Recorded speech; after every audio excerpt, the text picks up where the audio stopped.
स्नेहा एक छोटे से गांव में पली बड़ी थी, जहां लड़कियों की पढ़ाई को ज्यादा तवज्जो नहीं दी जाती थी। उसके पिता एक दिहाड़ी मजदूर थे और मां सुमित्रा दूसरों के घरों में काम करती थी। जिंदगी मुश्किल थी, लेकिन सुमित्रा के सपने बड़े थे। वह चाहती थी कि उसकी बेटी आईपीएस अधिकारी बने। गांव में स्कूल सिर्फ 8वीं तक था। आगे की पढ़ाई के लिए दूसरे गांव जाना पड़ता था।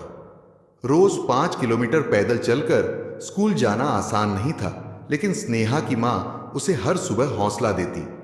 हर कदम तुझे तेरी मंजिल के करीब ले जाएगा, हार मत मान बेटा। परिवार की आर्थिक हालत खराब थी।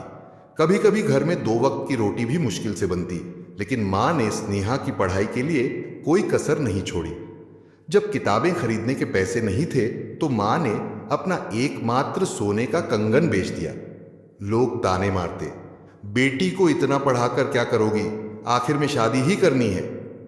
लेकिन मां का जवाब हमेशा एक ही होता, मेरी बेटी सिर्फ शादी नहीं, इतिहास रचेगी।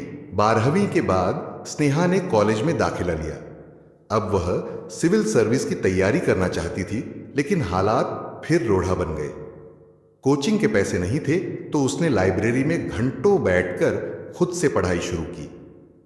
तैयारी के दौरान सोशल प्रेशर और ज्यादा बढ़ गया। रिश्तेदार और पड़ोसी कहते, लड़कियों का क्या काम आईपीएस बनने का, घर गृहस्थी संभालने के लिए पैदा हुई हैं। लेकिन स्नेहा और उसकी मां ने इन बातों को नजरअंदाज कर दिया। पहले प्रयास में स्नेहा परीक्षा में असफल हो गई। यह झटका बहुत बड़ा था। ऊपर से लगातार मेहनत के कारण उसकी सेहत बिगड़ने लगी। कमजोर शरीर और मानसिक तनाव से वह बीमार पड़ गई। एक पल के लिए उसे लगा कि शायद लोगों की बातें सही थीं, शायद वह इस परीक्षा के लायक नहीं। लेकिन उसकी मां ने हार नहीं मानी। उन्होंने स्नेहा को समझाया, सफलता उनकी झोली में गिरती है जो गिरकर भी उठने की हिम्मत रखते हैं। इस बार स्नेहा ने एक नई रणनीति बनाई। अपनी कमजोरियों को पहचाना, रोज का टाइम टेबल बदला, हेल्दी डाइट ली और मेंटल स्ट्रेंथ पर काम किया। तीसरे प्रयास में स्नेहा ने यूपीएससी परीक्षा पास कर ली और आईपीएस अधिकारी बन गई। जब रिजल्ट आया तो उसकी मां की आंखों से आंसू छलक पड़े। जिस बेटी को पढ़ाने के लिए उन्होंने दुनिया से लड़ाई लड़ी थी, आज वही बेटी देश की सुरक्षा की जिम्मेदारी संभालने जा रही थी।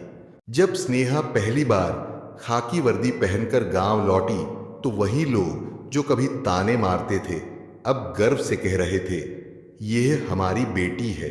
उसने गांव की लड़कियों को पढ़ाई के लिए प्रेरित किया और अपने गांव में महिलाओं की सुरक्षा और शिक्षा के लिए नए प्रोजेक्ट शुरू किए। संघर्ष और मेहनत का कोई विकल्प नहीं होता। अगर इरादे मजबूत हों तो कोई भी दीवार आपके सपनों को रोक नहीं सकती।